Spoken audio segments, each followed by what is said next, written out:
అని చెప్పేసి మనం చేస్తాం. అదేవిధంగా AP ferro alloys producers association GOMS number 26/11/23 ఏదైతే టారిఫ్ విద్యుత్ సుంకంలో తగ్గింపులు ఏదైతే ఇంత ముందు ఇవ్వబడ్డాయో దాన్ని మరో 6 నెలలు అంటే మార్చ్ 2025 వరకు కూడా పొడిగించమని చెప్పేసి రిక్వెస్ట్ చేస్తే ఆ ప్రతిపాదనని మంత్రిమండలికి పెట్టడం జరిగింది. దాన్ని ఆమోదించడం జరిగిందని చెప్పేసి మనం చేస్తాను. దీని మూలంగా 300 కోట్ల రూపాయలు అదనపు భారం ప్రభుత్వం మీద పడుతుంది. పడినప్పటికి కూడా దాదాపు 30-40 వేల మందికి సంబంధించిన భవిష్యత్తుకు సంబంధించిన విషయం కాబట్టి ఈ ఫెర్రో ఎలాయ్స్ ఇండస్ట్రీలో దాదాపు 40 వేల మంది పనిచేస్తూ ఉన్నారు. వీరి కోసం ఈ ఎంప్లాయీస్ కోసం ఈ భారాన్ని భరించడానికి సిద్ధపడిందని చెప్పేసి మనం చేస్తాం. ఈ ఫెర్రో ఎలాయ్స్ ఇండస్ట్రీలో మన పవరే ఒక రా మెటీరియల్ లాంటిది కాబట్టి ప్రతిసారి ఇటువంటి సమస్యలు ఈ ఇండస్ట్రీ ఎదుర్కొంటూ ఉంటుంది రెగ్యులర్ ఇంటర్వెల్స్లో. గతంలో కూడా ఇటువంటి సమస్య వచ్చినప్పుడు ఉమ్మడి రాష్ట్రంలో కూడా మన ముఖ్యమంత్రి చంద్రబాబు నాయుడు గారు ముఖ్యమంత్రిగా ఉన్నప్పుడే అప్పుడు పోచంపాడు కాదు పాలవంచలో నవాబాద్ ఫెర్రో ఎలాయ్స్ ఇటువంటి సమస్య వచ్చినప్పుడు కూడా ఇదే విధంగా వారికి హెల్పింగ్ హ్యాండ్ ఇవ్వటం జరిగింది. మరి భవిష్యత్తులో దీన్ని నివారించడానికి పర్మనెంట్ చర్యలు ఏమైనా తీసుకోవచ్చేమో కూడా ఆలోచించమని చెప్పేసి ముఖ్యమంత్రి గారు ఆదేశించడం జరిగిందని చెప్పేసి మనం చేస్తాను.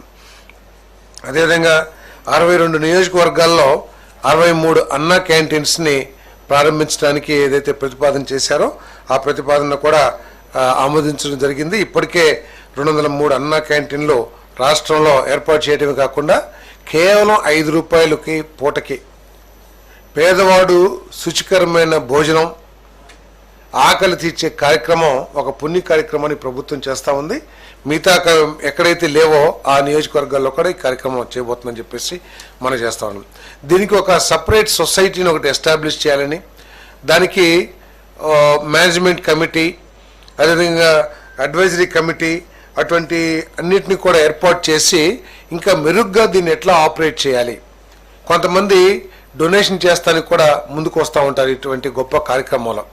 సో ఇటువంటి సొసైటీ ఏర్పాటు చేసి దాన్ని సెల్ఫ్ రిలయంట్గా చేయాలని చెప్పేసి కూడా ఆలోచన ఉంది ప్రభుత్వం. నెక్స్ట్ టైము ఆ ప్రపోజల్ కూడా ఆలోచించమని చెప్పేసి కూడా అడ్వైస్ చేయడం జరిగిందని చెప్పేసి మనం చేస్తాం.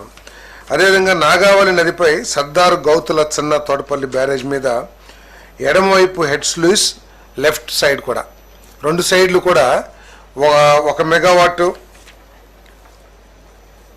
1 మెగావాట్ తర్వాత 2.7 మెగావాట్స్ హైడ్రో ప్రాజెక్ట్ని ఏర్పాటు చేస్తానికి ఆమోదం తెలుపడం ఎన్ఓసి జారీ చేయడానికి ప్రభుత్వం ఆమోదం తెలిపిందని చెప్పేసి మనం చేస్తాను. మరి ఆ ప్రాంతాల్లో లో వోల్టేజ్ సమస్య కానివ్వండి లేకపోతే ఇంకా బెటర్ పవర్ సప్లై సిస్టమ్ని ఏర్పాటు చేయడానికి ఈ ప్రాజెక్ట్ ఉపయోగపడుతుంది అని చెప్పేసి కూడా మనం చేస్తాను. అంతేకాకుండా భవిష్యత్తులో ఇటువంటి చిన్న చిన్న పవర్ ప్లాంట్స్ ఏదైనా ఉంటే ఈ ఎస్హెచ్జి గ్రూప్స్ని ఇన్వాల్వ్ చేయడం ద్వారా ఉపాధి కల్పించడానికి కానివ్వండి మహిళా సాధికారతకు కానీ ఉపయోగపడుతున్న ఉద్దేశంతో ఆ ఆలోచన కూడా చేయమని చెప్పేసి ముఖ్యమంత్రి గారు సూచించడం జరిగిందని చెప్పేసి మనం చేస్తాము. అదేవిధంగా కృష్ణా జిల్లా మనం చూస్తూ ఉన్నాం. కృష్ణా నదికి వరదలు ఎప్పుడు వచ్చినా కూడా మొత్తం పక్క ప్రాంతాలన్నీ కూడా అంటే దిగువ బ్యారేజ్ పక్క ప్రాంతాలన్నీ కూడా మునిగిపోవటం మళ్ళీ వాళ్ళందరినీ కూడా రిహాబిలిటేషన్ సెంటర్కి తీసుకువెళ్ళటం వాళ్ళు వారి ఆస్తులు కూడా కొంత నష్టపోవటం ఇవన్నీ కూడా మనం చూస్తూ ఉన్నాం గత కొన్ని దశాబ్దాల నుంచి. ఇప్పుడు లెఫ్ట్ సైడ్ అంటే విజయవాడ సైడు కూడా నిర్మాణం జరిగింది. ప్రత్యేకంగా నిర్మాణం జరగటం మూలంగా ప్రెషరు ఇంకో సైడు అది రైట్ సైడ్ అనుకుంటాను రైట్ సైడు భూముల మీద పడే పరిస్థితి ఉంది.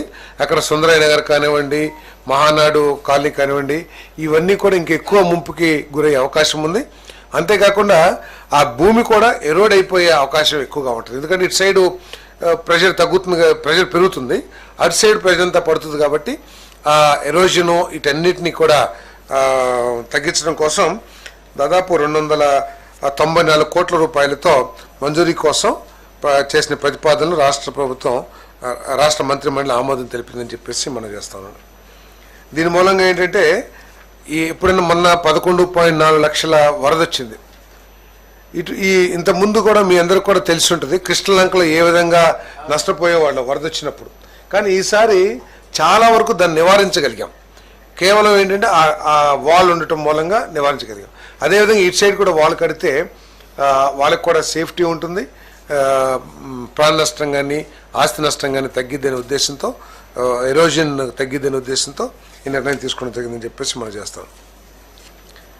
అదేవిధంగా AP industrial corridors development corporation APICDC special purpose వెహికల్కి కొప్పర్తి వైఎస్ఆర్ కడప జిల్లా సీకేదిన్నె మండలం కొప్పర్తి మరియు తాడిగొట్ల గ్రామాల్లో 2595.74 ఎకరాల భూమిని ఏపీఐసికి బదిలీ చేయటం. అదేవిధంగా కర్నూలు జిల్లా ఓరకల్ మండలం మీదివేముల, ఉప్పలపాడు మరియు కొంతలపాడు గ్రామాల్లోని 2621